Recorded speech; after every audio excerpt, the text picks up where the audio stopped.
Ang arrest warrant po ng inisyu ng Kongreso ay para lamang sa isang resource person para dumalo sa isang pagpupulong at mag-submit ng mga dokumento.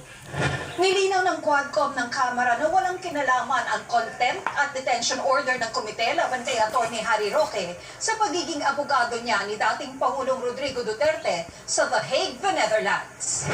He was cited in contempt because of his failure to cooperate and attend and honor the invitation, respect the invitation in the investigation in the aid of legislation. So, yan ang kanyang yan ang direction may na-contempt siya.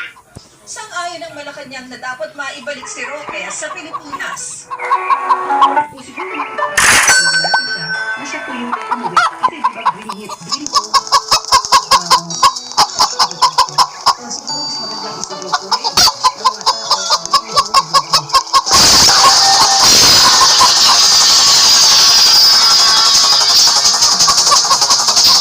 Formally for asylum here at the Netherlands.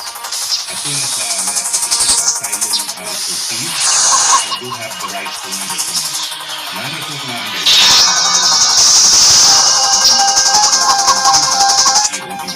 if I'm entitled to asylum status, and number two, non-prosecution for illegal entry. Pero legal naman ang pagpasok ko dahil naman ang pagpasok.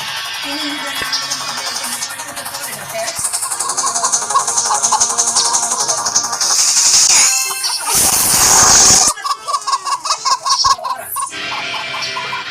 Ang alamin na natin ang latest sa The Hague, the Netherlands, isang magpupulong na po ang defense team ni dating Pangulong Rodrigo Duterte. Ang naroon, magkamay,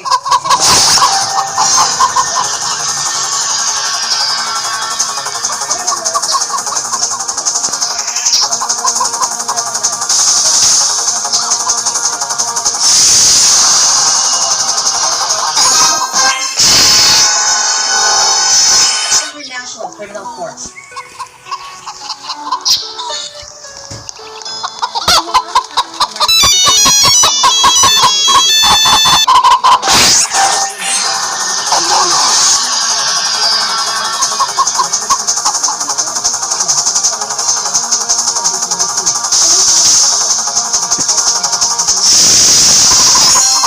I can smell you.